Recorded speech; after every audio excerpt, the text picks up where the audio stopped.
In this video, we are going to talk about writing equations of lines. And we are going to write equations of lines in slope-intercept form. So we are going to be using y equals mx plus b a lot today.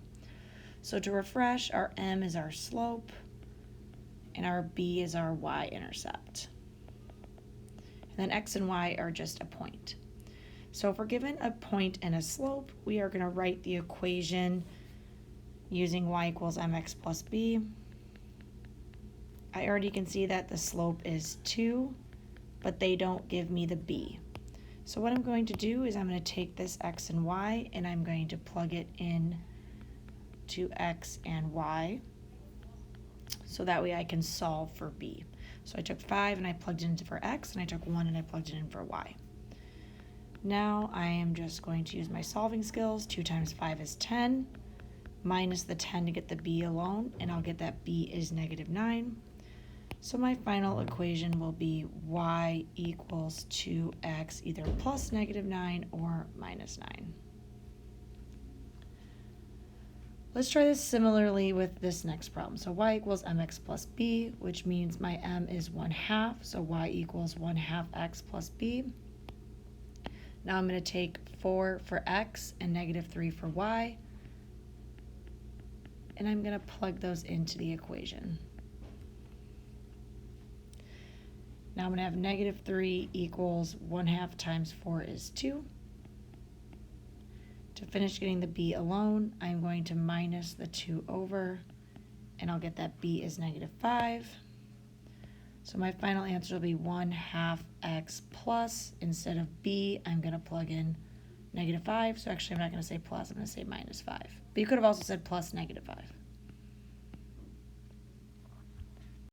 All right, now we're going to write equations of horizontal and vertical lines. So if a line is vertical, we're thinking about VUX that we talked about yesterday with graphing.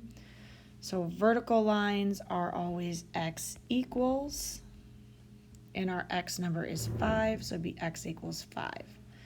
First, if we're talking about a horizontal line, we're going to think about hoi.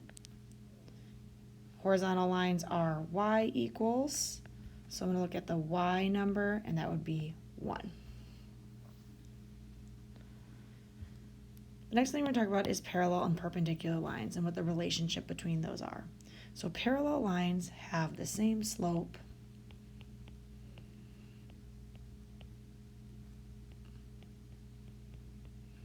versus perpendicular have their slopes are going to be opposite reciprocal, and that's kind of a big vocab word.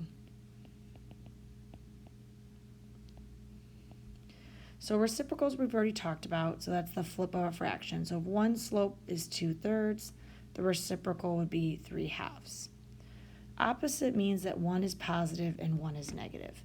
So if they're opposite reciprocals, not only do they have to be the flip, but also the opposite sign. We'll talk about this a little bit more in the following example. The first example, it wants us to write an equation of a line that is parallel to this line. So let's review. Parallel lines have the same slope. So same slope. So the slope of this line is 4, because if I'm thinking about y equals mx plus b, I can see that my m would be 4. Same slope. Now they gave me this point. So y equals 4x plus b. I don't know what b is, so I need to solve for b by plugging in x and y. So y is -1, x is 2. Now I'm going to solve for b like we did above. So -9 will equal b. So my final answer will be y equals 4x. Now instead of b, I'll put -9. Or you could have also put plus -9. This gets a little bit trickier when we talk about perpendicular, because now we're going to talk about that opposite reciprocal slope. So if my slope here is 2, this is my slope. My new slope, or my perpendicular slope, is going to be the reciprocal. Well, what's the reciprocal of 2? Well, 2 is really 2/1, so the reciprocal would be 1/2. Since this slope was positive, it not only has to be the reciprocal, but it also has to be the opposite. So this slope would have to be negative 1/2. So when we think about perpendicular slopes, we have to take two things. We have to think about the reciprocal as well as the opposite sign. If the original slope was negative, the new slope would be positive. Since this original slope was positive, the new slope is negative. Now that I know my slope, I can think about y equals mx plus b, meaning y equals negative 1/2 x plus b. So to find b, I'm going to plug in x and y from the point that they gave me. So y is 7 and x is negative 4.